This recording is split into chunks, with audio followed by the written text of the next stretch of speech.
Bonjour, chers amis de l'Association française des Nations Unies, nous célébrons aujourd'hui, 30 août, la Journée internationale des victimes des disparitions forcées.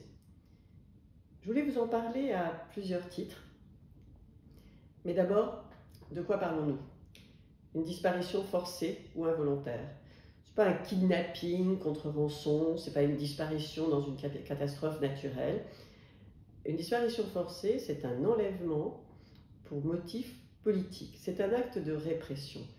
C'est un enlèvement par des forces qui relèvent de l'État ou qui agissent pour le compte de l'État. Enlèvement qui est suivi d'une détention dans un lieu tenu complètement secret, sans aucun registre, sans aucune information. Les victimes des actes de disparition forcée, ce sont les disparus bien sûr, mais ce sont aussi les familles, les proches. Imaginez une photo de famille et puis du jour au lendemain, le père, le frère, la sœur, un fils, une fille ne sont plus sur la photo. Ils n'existent plus. L'imaginaire, c'est qu'ils subissent la torture, des exactions terribles, qu'ils sont exécutés, sans doute, on ne sait pas. La réalité de ces actes de disparition forcée, ils existent, ils ont existé et ont été utilisés par beaucoup de régimes totalitaires, autoritaires, depuis longtemps. Mais en réalité, il n'y avait pas de victimes, il n'y avait pas de corps, donc pour beaucoup de personnes, il n'y avait pas de crime. Et c'est le premier message que je veux vous porter aujourd'hui. Face à cette situation inimaginable, où il n'y avait pas de reconnaissance même du crime de disparition forcée, il a fallu la mobilisation d'hommes, de femmes, de citoyens, d'organisations non gouvernementales, de journalistes, de fonctionnaires parfois, de juges, pour faire bouger les choses. Alors face à l'ampleur des crimes dont vous entendez parler sur vos écrans, dans les journaux, face aux images d'exactions, on a parfois le sentiment que la défense des droits de l'homme aujourd'hui, c'est mission impossible. Donc il faut se rappeler qu'à un moment, pour se confronter au fléau des disparitions forcées, des citoyens, des femmes et des hommes qui n'étaient pas des héros, qui étaient des citoyens, se sont mobilisés. Et cela remonte, l'histoire nous rappelle surtout les mouvements qui sont nés dans les années 70 en Argentine et au Chili face à la répression massive et face à l'utilisation comme outil de cette répression des actes de disparition forcée. Les opinions publiques en Europe, en France, ont commencé à se mobiliser. Mais dans les pays concernés aussi, en Argentine, tout le monde connaît les actes de bravoure des maires qui se sont réunis régulièrement à Buenos Aires, qui ont manifesté, qui étaient les maires de la place de Mai, qui sont devenus les grands maires de la place de Mai, et que le régime appelait les folles de la place de Mai. Elles-mêmes ont ensuite connu le sort de leurs enfants. Elles ont été séquestrées, torturées et exécutées, souvent balancées depuis des avions dans l'océan vivantes. À ce moment-là, en 1977, deux religieuses françaises, Madame Dumont, Madame Duquet, sont enlevées, torturées et exécutées dans ces mêmes conditions. Et là, l'opinion publique française réagit. Progressivement, je vous l'ai montré, je vais vous en parler aujourd'hui, il y a eu une véritable prise de conscience collective de la gravité de ces crimes. Et la suite, eh bien, c'est que la France, aux Nations Unies, décide de prendre l'initiative.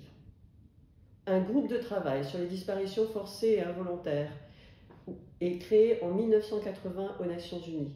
Pour la première fois, les familles, les proches ont un interlocuteur, quelqu'un qui les écoute aux Nations Unies. Ce groupe de travail révèle l'ampleur des actes de disparition forcés de par le monde. C'est une avancée. Mais on se heurte très vite à une difficulté. Il n'y a pas en droit de définition d'un crime de disparition forcée. Donc les auteurs de ces actes ne peuvent pas être poursuivis. Et c'est là encore un message que je voudrais passer aujourd'hui. Le droit. Dans la situation actuelle, dans le contexte de guerre, de violence, moi j'entends beaucoup dire que finalement la force, le recours à la force, c'est peut-être la solution. Que le droit international, le respect du droit international, c'est peut-être un petit peu passéiste et qu'il faut trouver de nouvelles solutions. Je crois que l'exemple, justement, de notre travail sur les disparitions forcées nous rappelle toute l'importance du droit et combien le droit est protecteur pour chacun d'entre nous, citoyens. Respect du droit international.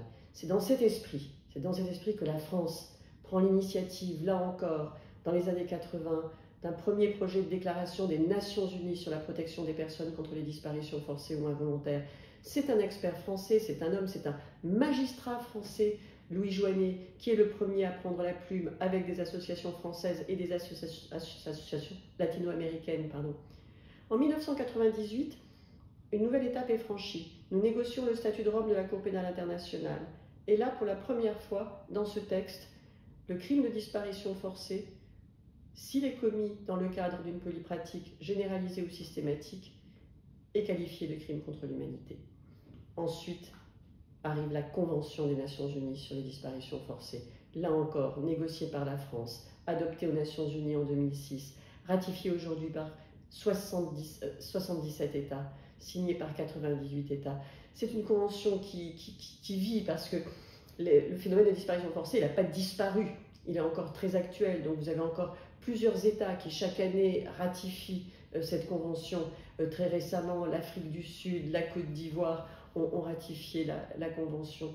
Je le répète, ce phénomène existe toujours. Vous avez encore il y a quelques mois, au moment de la chute du régime de Bachar el-Assad, des registres horribles qui ont été ouverts et nous essayons aujourd'hui, avec minutie aux Nations Unies, de retracer le sort de toutes ces personnes qui avaient disparu.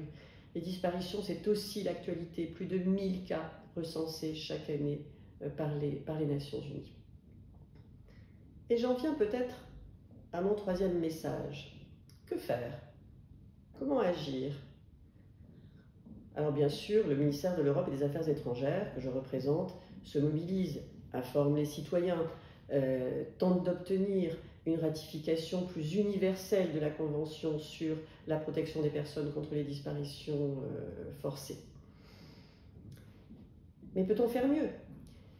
Il y a une tentation de sombrer un petit peu dans ce que j'appelle le déclaratif. On va avoir de grands débats aux Nations Unies et on va faire des déclarations, des discours pour regretter, exprimer sa consternation, condamner les actes de disparition forcée.